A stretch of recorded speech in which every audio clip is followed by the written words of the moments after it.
My fiancée once told me her affair was just a test. That was the moment I finally said goodbye and walked out. But let's rewind, because the story leading up to that moment is something I never thought I'd live through. Yesterday, we had our 4-month-out wedding meeting at the venue. We drove separately since she came straight from work.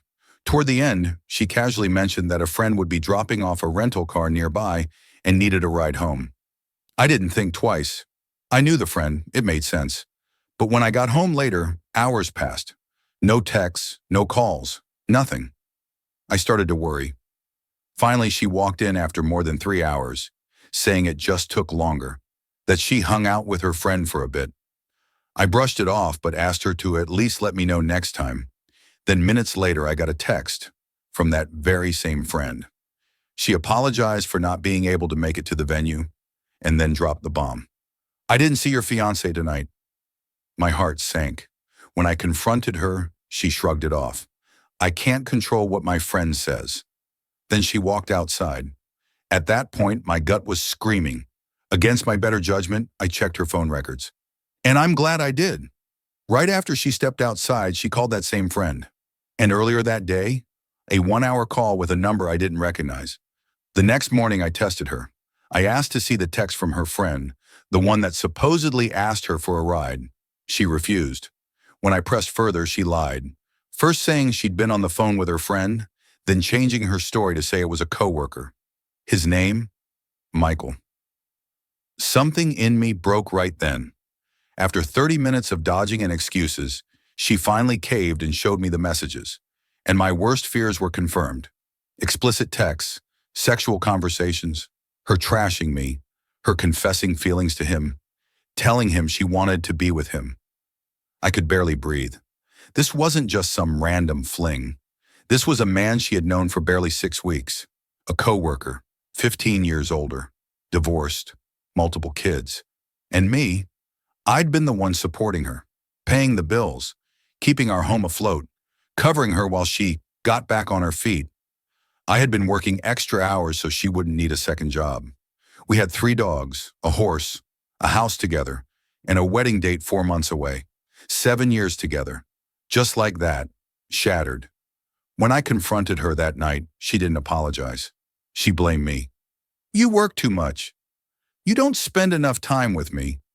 You don't listen." I was stunned. All I could think was, I was working so hard for us, to give her stability, to make sure she wouldn't struggle. But instead of talking to me, she ran into someone else's arms. Then she tried to minimize it. It was only a week. We only kissed once. We can move past this. But the texts told a different story, and I knew the truth. This wasn't a mistake. It was a choice, and it destroyed everything. The practical reality hit quickly. The house, the animals, the finances. We agreed I could buy her out or we'd sell. She would take the horse. We'd split the dogs. In the days that followed, she kept trying to justify it, saying I should have been a better communicator, that she wouldn't have needed him if I had just listened more. But here's the truth. Communication is saying, I'm unhappy, not secretly falling in love with someone else. So I canceled the wedding, called the venue, told her parents. They were devastated. I told them I'd be okay. The first week nearly broke me. I begged, I pleaded. I wanted to fix it. But then it became clear. She had already made her choice. She chose him. And strangely, that gave me clarity. I realized I had given 7 years of my life to someone who couldn't even be honest.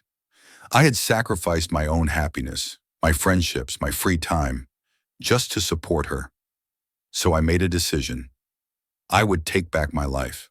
I started small, the gym, therapy, reconnecting with friends, buying myself things I'd always put off. For the first time in years, I was living for me. Meanwhile, she kept insisting I was throwing away 7 years. But I reminded her every time, I didn't throw this away. You did. Eventually, she moved out. She took the horse, 2 dogs, and left me with 1.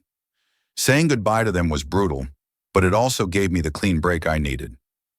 We listed the house. By June, I had closed on a new place. My place, in a better area, with better energy. And for the first time in a long time, I felt free. Life didn't just improve, it transformed. I met someone new. No rushing, no rebound, just someone kind, supportive, and open. Talking to her made me realize just how toxic my old relationship had been. And now I feel grateful. Grateful I didn't marry someone selfish and manipulative. Grateful I learned to see red flags. Grateful I got a second chance to rebuild myself. If someone cheats on you, don't let them convince you it's because of your flaws. Their betrayal is their choice. A healthy partner communicates. A dishonest one betrays. And once trust is shattered, it can never be the same. But you can rebuild. You can grow stronger. And you can move forward into a life you never thought possible. Heartbreak doesn't mean it's over. It means a new chapter is just beginning.